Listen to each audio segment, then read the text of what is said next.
Hola Marisa, buenas tardes. Te agradezco mucho la oportunidad de esta entrevista. Me parece importante abordar contigo. Parte de mi tarea fue que invitar a alguien a quien admiro y bueno, tú eres una de esas personas por ver tu trabajo constante, por ver todo lo que has influido a nivel mundial. Y bueno, esta importancia de reflexionar sobre la formación continua y el abordaje sexual hacia el mundo entero, hacia las Ujú. comunidades, sensibilizar a los adolescentes y a los padres de adolescentes también para mejorar pues el conocimiento en estas comunidades que ayuda a que ellos mismos se conozcan mejor y se sientan mejor emocionalmente. Sí, muchas gracias por la invitación. Con gusto. Bueno, pues te tengo algunas preguntas porque esto es básicamente una entrevista. Yo te haré algunas preguntas y daré tiempo y libertad a que tú puedas responderlas y de ahí vamos a ir fluyendo un poco a poco. La Ok. primera pregunta es, ¿por qué consideras que la educación sexual integral es esencial para el desarrollo emocional y social de los adolescentes? Ujú. Sí, es muy buena pregunta. Y pues la educación integral en sexualidad o también pues educación sexual integral le dicen, eh, pues es importante porque pues incluye muchas herramientas que necesitan las personas adultas, pero por ende pues necesitan desde cuando son niños, niñas y adolescentes para poder ser pues adultos saludables. Contiene información que es necesaria para poder tomar decisiones sobre la salud.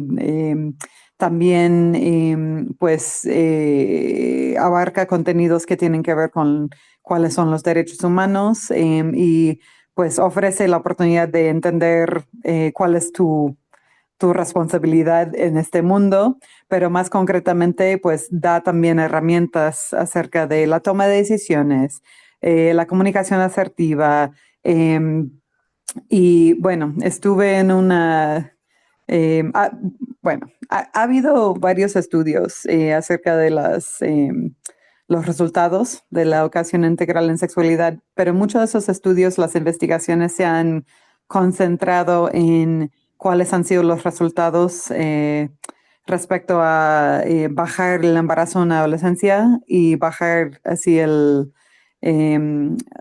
pues las estadísticas en números de ITS, por ejemplo, infecciones de transmisión sexual. Pero lo que hemos encontrado, las personas que trabajamos en este campo, hubo en el 2020 un grupo convocado por UNESCO que es la organización de la ONU que se dedica a la educación, que encontraron que había pues muchas brechas de información y que no se sabía cuáles eran pues los resultados, cuáles podrían ser los efectos de la educación integral en sexualidad en varios temas. Entonces, como resultado de eso, participé un estudio, una investigación en 5 países global, o sea, de 5 países de Asia, África y Latinoamérica, para saber cuál es el efecto que tiene ese tipo de educación en las relaciones interpersonales. Y Wow. lo que encontramos es que sí hay resultados muy, pues, alentadores en cuanto a las relaciones par a par, también con maestros, docentes, con papás y mamás y pues también relaciones románticas.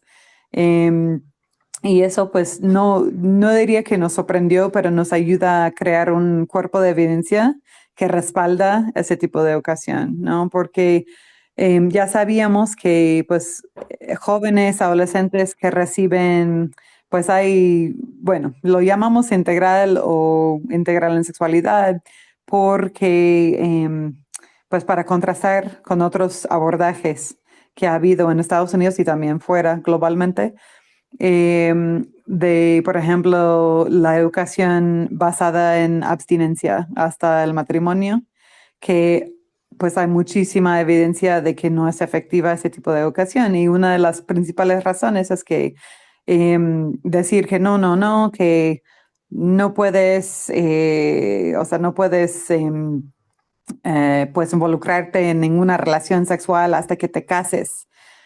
También se está comunicando una vergüenza y una, ¿Culpa? pues miedo, Ujú, miedo, vergüenza acerca de la sexualidad, de que la sexualidad es algo malo, ujú. en vez de reconocer que es parte de la vida desde que naces hasta que mueres, o sea, es parte integral de tu vida. Y ya hay bastante evidencia que nos demuestra que esos sentimientos de culpabilidad y de vergüenza no se van cuando te casas. Imagínate que has recibido solamente ese tipo de mensaje, después te casas, pues igual vas a terminar sintiendo pues esos sentimientos de culpa y, y así vergüenza. Y bueno, y la otra cosa importante de ese tipo de abordaje de abstinencia solamente hasta el matrimonio es que concretamente, el efecto que tiene es que adolescentes que reciben ese tipo de información tienen mayor propensidad de tener relaciones sexuales sin protección, porque no han recibido la información y pues y tienen miedo de preguntar qué es lo que necesitan, como por ejemplo preservativos o algún anticonceptivo, ¿no? Entonces, volviendo a relacionar eso con el estudio en el que yo participé, pues sabemos que la educación integral en sexualidad fomenta habilidades de comunicación y eso es muy importante. Habilidades de comunicación, también de negociación y de respeto. Esa comprensión de los derechos humanos hemos encontrado también que resulta en pues menos bullying en las escuelas, que es algo que yo creo que a todo el mundo le interesa. Em, y pues también mayor respeto para las personas LGBT. Entonces yo creo que yo sé que eso ha sido una respuesta muy larga, pero, No, no, pero la no, educación es muy integral en interesante sexualidad. todo lo que me estás diciendo, porque engloba no nada más la educación sexual, sino todo lo que conduce y todo lo que conlleva Claro, a la educación, si lo miráramos, ¿no? O sea, si tuviéramos una mira a 10, 15 años de ¿en qué se va a convertir esta educación sexual en un adolescente? Pues el claro. resto de su vida. Exactamente, exactamente. Y esos mensajes que recibes como, pues son cosas que va a llevar consigo toda la vida y yo creo que si en casa, por ejemplo, tienen pues mucha vergüenza de hablar de los temas, pues también les puede costar a las personas abrirse, hablar abiertamente de los temas como adultos. Sí, Sí, súper. Qué buena, qué interesante todo lo que estás diciendo. De verdad que incluso mi mente va hacia jóvenes en los que yo tengo contacto, jóvenes que pues ya preadolescentes y adolescentes que salen del colegio y que pues sí, estoy cada vez más motivada a que ellos reciban este tipo de información. claro. Otra de mis preguntas es, ¿qué autores, corrientes o eventos han influido más en tu forma de comprender la sexualidad humana desde la psicología? Ujú. Sí, bueno, yo diría que pues he participado en varios grupos bueno, que ven cuáles son pues las orientaciones principales acerca de educación en sexualidad. Hay bueno, hay varios, pero los dos que me parecen los más importantes son, bueno, ya mencioné UNESCO y UNESCO pues en el 2000, quiero decir 2010, sacaron las primeras orientaciones internacionales sobre educación en sexualidad. Pero pues hicieron una nueva versión, una segunda edición en el 2018, sí, 2018, y eso y ya no era nada más como UNESCO, o sea, se unieron con UNAIDS, que es así la agencia que trabaja VIH-Sida, ONU Mujeres y UNFPA. Entonces, eso tenía, pues lleva mucha fuerza porque las organizaciones de la ONU son muy respetadas por los gobiernos del mundo. Y es un poco desde esta perspectiva y el querer que los países del mundo adopten esas orientaciones de cuáles son los estándares internacionales para educación en sexualidad, entendiendo que vienen desde la perspectiva de derechos humanos, de que sí tienen que abordar cuáles son los anticonceptivos, cómo prevenir infecciones de transmisión sexual, cómo hablar de temas de diversidad sexual, o sea, de que eso es parte de la mirada de derechos humanos. Y yo sé que me estás preguntando específicamente de algunos autores. Pues También corrientes o eventos, ujú. sí, o sea, Sí, sí, sí, cualquiera de ellos, y me sí, parece que la UNESCO también engloba, pues, sí, este trabajo y este estudio que no es a la ligera, no es algo que pueda ser subjetivo, sino que está viendo cómo, mientras tú respondías, para mí venía a la mente cómo esta organización ha tenido que globalizarse y a la completamente. vez ramificarse, no seccionarse, sino ramificarse en que pues no Ujú, es lo mismo que le enseñen a Latinoamérica o que quieren en Latinoamérica ujú, que en Europa. Sin embargo, tratan de mediar, bueno, yo así lo siento, ¿no? Que tratan de mediar la información o lo que ellos piden para que los adolescentes estén preparados en cualquier lado del mundo.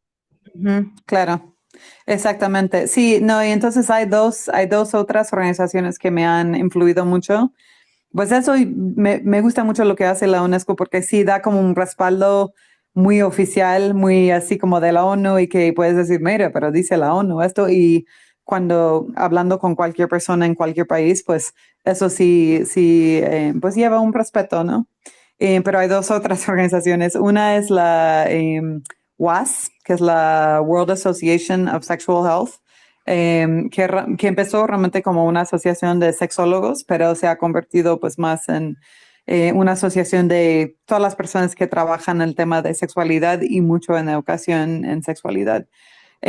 Su vicepresidenta, que es una de las fundadoras de todo el movimiento de educación sexual, es Esther Corona y ella vive aquí en México. Es una ¿Es persona, mexicana?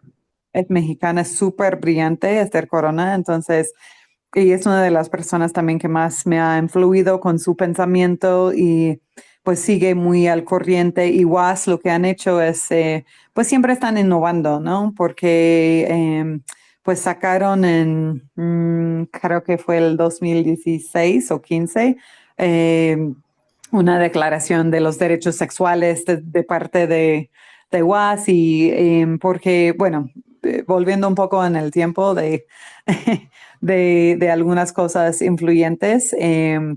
Si volvemos al 1994, fue cuando los países del mundo se juntaron en la Conferencia Internacional de Población y Desarrollo en Cairo. Y mucha gente habla de Cairo como un parteaguas en el mundo de la salud sexual y la salud reproductiva porque dejaron de hablar tanto de la planificación familiar y empezaron a hablar pues de los derechos de la mujer y los derechos reproductivos. Y fue como la primera vez que se empezó a usar ese lenguaje. Y eso fue muy importante. Sin embargo, así como en los últimos 20 años ha sido muy importante que se empiece a hablar de derechos sexuales, también de que existe una vida sexual que no solamente tiene un fin de reproducir, ¿no? Y eso ha sido muy importante también el uso del término planificación familiar, que por mi gusto es desafortunado que se sigue usando porque si estamos hablando de salud reproductiva o de salud sexual, pues hablemos así, ¿no? Planificación familiar supone que alguien está planeando su familia cuando deciden tener una relación sexual, y peor, he escuchado a la gente decir planificación familiar para adolescentes. ¿Qué adolescente está pensando en planear su familia, planificar su familia? Están pensando cómo puedo tener relaciones sexuales con mi novio o mi novia sin quedar embarazada y sin que me pegue alguna enfermedad. Entonces, Claro. no, esa idea de que es planificación familiar es, para mi gusto, está muy fuera no solo de moda, no es científicamente correcto.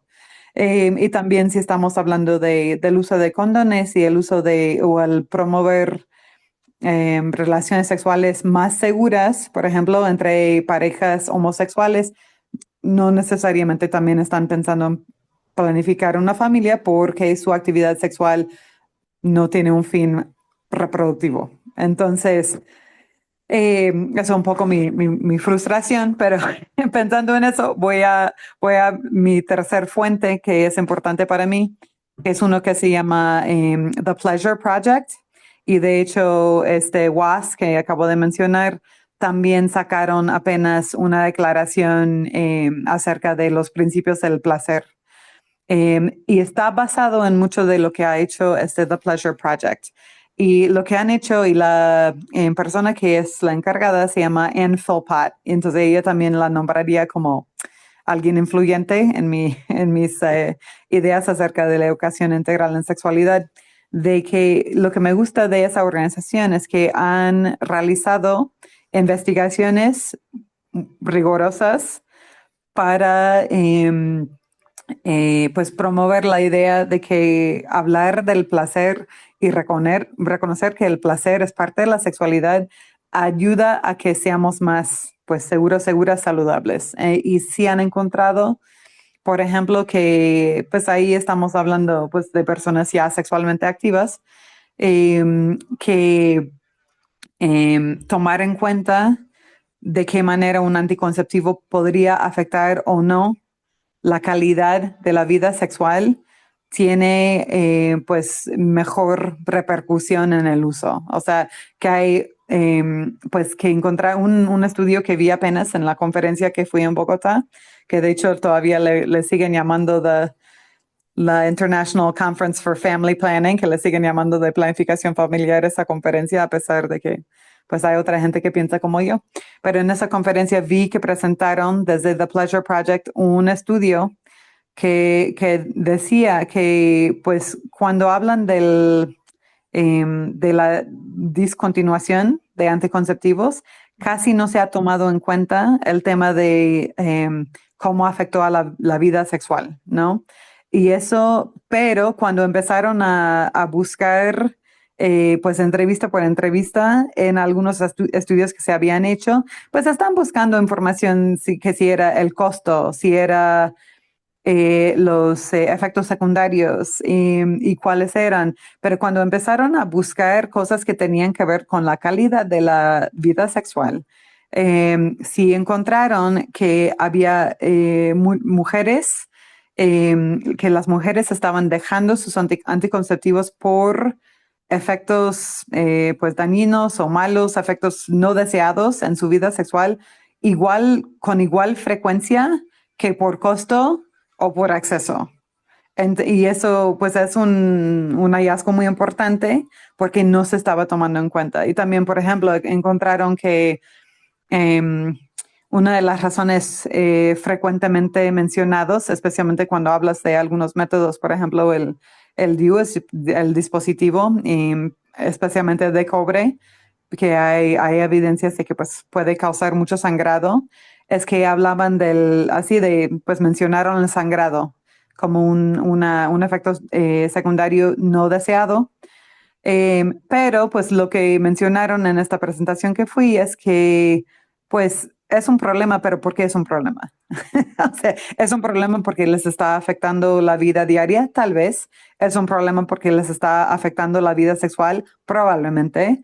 Entonces, pero esos no son hallazgos que se están buscando en las investigaciones. Entonces, eso, pues otra respuesta larga para decir que estos son como, pues algunos de las fuentes de información o las personas que me han también influido mucho.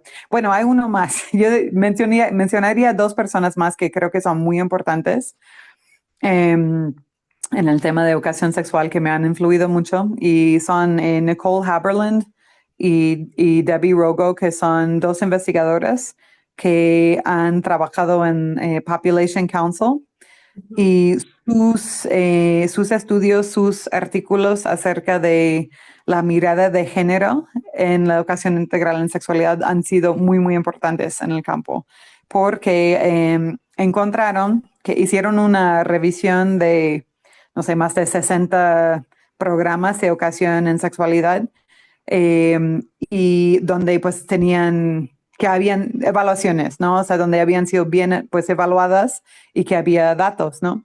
Y lo que encontraron es que los programas donde utilizaron o donde usaron una perspectiva de género y ahí pues definieron lo que era una perspectiva de género, era de que en los programas de educación sexual hablaron explícitamente de género y poder, como la diferencia de poder que hay entre hombre y mujer, cómo eso afecta el ejercicio de tu sexualidad. Los que sí tenían esa perspectiva tenían 9 veces mayor posibilidad de resultar en una reducción en ITS y en embarazos en adolescentes. O sea, no eran tan efectivos los programas que ignoraron el género. Entonces, eso para mí es un punto muy, muy importante de, pues yo sí me defino como feminista y creo que es muy importante tomar en cuenta de que no puedes ignorar una perspectiva de género y pensar que vas a tener la misma, eh, pues los mismos resultados con una educación en sexualidad. No, yo creo que, bueno, yo pienso mucho en algunas entrevistas que he hecho de parte de en diferentes proyectos. He tenido la fortuna de acercarme mucho al programa de educación sexual en Argentina. em, y pues ha sido, la verdad, pues no sé si es el único, es uno de los países que ha tenido como el programa más fuerte en el tema. Yo, la verdad, no sé qué ha pasado últimamente porque desde que la elección del actual presidente en Argentina, yo sé que hay muchas cosas en peligro. Pero en este programa, pues tiene más de 10 años. Tiene un departamento dedicado solamente a educación integral en sexualidad de parte de lo que sería como la SEP de Argentina, Wow. su departamento de educación, sí. Tiene evaluación muy rigurosa, pues tiene pues capacitación obligatoria de maestros y maestras. Y lo que a mí me impresionó mucho cuando realicé entrevistas con personas involucradas en el programa, es que para ellos era muy importante y lo que ellos veían es que era una forma de hacer real los temas de los derechos humanos, de que así como vivimos día a día, cómo nos tratamos, así abordamos pues nuestros estudios, nuestra convivencia dentro de las aulas, todo tiene que ver con una perspectiva de derechos humanos. Entonces hay que lo ven como algo mucho más allá de la mera sexualidad, pero que sí contiene muchas cosas acerca de pues convivir mejor y que nos hace mejor personas. Entonces, eso yo creo que realmente es lo que más me ha afectado como, o más me ha impresionado de trabajar en este tema. Interesante porque no, lo que escucho es que pareciera que, o desde lo que yo he vivido, es que de alguna forma tenemos que ver a la persona, el desarrollo emocional, el desarrollo físico y el desarrollo sexual. Sin embargo, cuando te escucho, también veo cómo el desarrollo sexual abarca todo eso y hace que Sí. pues sí, somos personas integrales, no somos personas segmentadas que nos dicen, bueno, ahora vas a trabajar lo emocional, ahora vas a trabajar lo sexual y así, ¿no? Exacto. Sí, Sino no, que, hay mucho overlap y también, por ejemplo, porque hay todo un área de trabajo también en la UNESCO y en pues muchos lugares de eso, de educación socioemocional. ujú. Hay pues mucho overlap, así hay muchísimo que está dentro de lo que consideraríamos educación en sexualidad. Pero eso está bien, o sea, no tiene nada de malo porque, porque es bueno como reforzar las habilidades y lo que necesitan las personas, ¿no? Entonces hay muchas cosas en común, pero es lo mismo como, por ejemplo, bueno, lo que es interesante también es que, bueno, vuelvo al ejemplo de Argentina, pero también puedo hablar del ejemplo de México, porque igualmente En Argentina, pues sí lo tienen como un poquito más mapeado, pero en México también. En México, en la nueva escuela mexicana, todo lo que, bueno, cuando hablé de los estándares de la UNESCO, de lo que debe estar em, en un currículo, en un programa de educación en sexualidad, pues México tiene la mayoría. Pero es transversal, va a través de varias diferentes materias o asignaturas, y igual en Argentina. Entonces, puede ser que, por ejemplo, en matemática, que meten alguna, no sé, algún ejemplo del costo de vida de una familia, o no sé, como cosas que tienen que ver con las realidades económicas de planear tu futuro, de los proyectos de vida. Y que también, no sé, en cívica y ética, que tal vez hablan de los derechos de diferentes grupos, o cuáles son los derechos humanos, o por ejemplo, cuál es el marco legal en México que respalda esos derechos humanos, que también está bastante fuerte en México. Entonces, eso está bien. Y ahí lo mismo con lo socioemocional. Eso también, pues, debe ser algo transversal, ¿no? No debe ser nada más, o sea, ay, vamos a tener la materia hoy, vamos a tener la sesión de habilidades socioemocionales. No, o sea, eso sí debe ser algo reforzado en todas las materias, pero es complicado porque quiere decir que todos los y las docentes necesitan esa, pues, formación, ¿no? Para poder trabajar desde esas perspectivas. Qué interesante. Bueno, y la última pregunta que quisiera hacerte es, ¿de qué manera has asumido tu papel como educadora y terapeuta en este contexto de donde hay carencias económicas, sociales y emocionales? Sí, pues es complicado. Yo, bueno, en casi todos los pues, programas en los que he estado involucrada, pues yo personalmente sí han sido en ese tipo de ámbito, Ujú. eh, de donde hay carencias económicas. Y pues yo creo que no hay, bueno, y de hecho, habiendo trabajado en otros ámbitos, a veces encuentro que hay mayor resistencia en ámbitos donde hay menos carencias económicas, porque no sé, por bien o mal, pues algunos lugares donde hay carencias, pues a veces hay más apertura, o hay un agradecimiento de que alguien se ha, pues, preocupado por esa comunidad, ¿no? Pero eso dicho, yo creo que uno de los retos de trabajar en esos temas, especialmente cuando empezamos a hablar de género y de violencia de género, es que casi siempre, y sabiendo em, pues lo común que es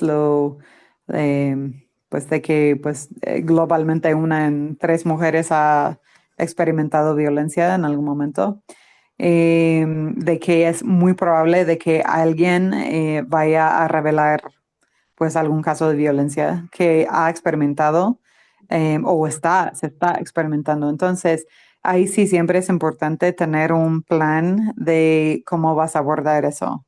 O sea, así que si estás trabajando en grupo, por ejemplo, en la orientación o capacitación de docentes, formación de docentes, tener un plan de que si alguien revela algo, o si necesitan atención, o si necesitan algún seguimiento, por ejemplo, es muy importante tener pues, pues un plan de cuál va a ser como la ruta de atención, si es algo que yo puedo abordar directamente, o si es algo que necesito derivar a algún servicio, ¿no? Pero tener eso desde antes para no estar así como sobre la marcha con eso.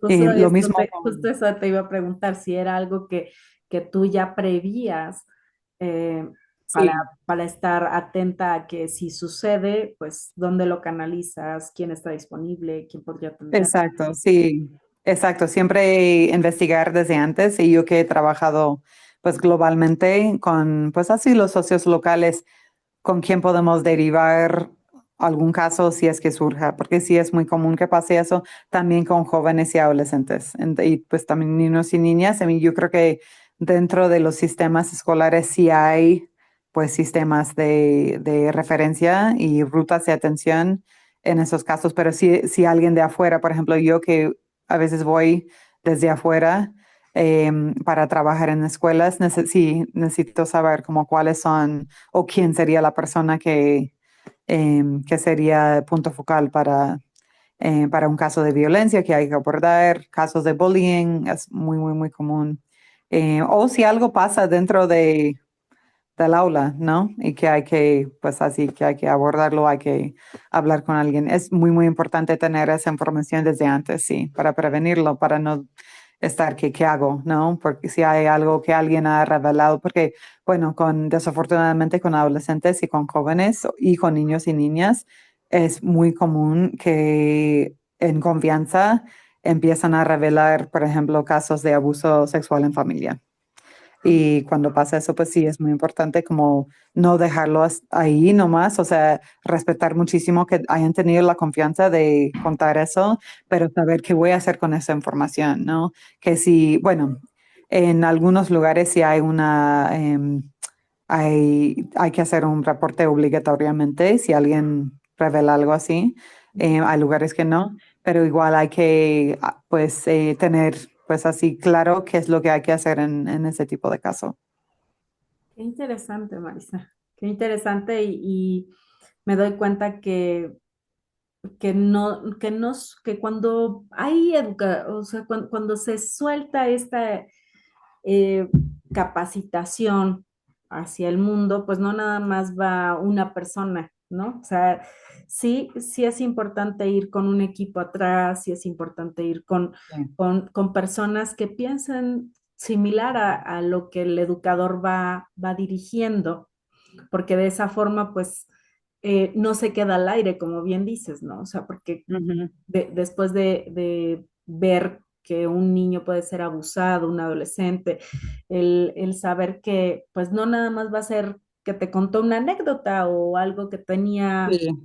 ajá, sino que puede ser acompañado y de alguna forma trabajado, resuelto, me parece muy, muy enriquecedor. Te Sí, agradezco. no, Sí, perdón, ajá, después. no, que iba a decir que yo sí lo veo como una responsabilidad ética, ¿no? Pero es lo bonito de hablar de estos temas también, porque puede ser que nadie les ha dado esa oportunidad. Estoy hablando de que si haces alguna sesión en una escuela con jóvenes o adolescentes, pero también con mamás y papás, que puede ser que nadie en toda su vida les ha hablado de estos temas. Entonces, por eso también salen estas anécdotas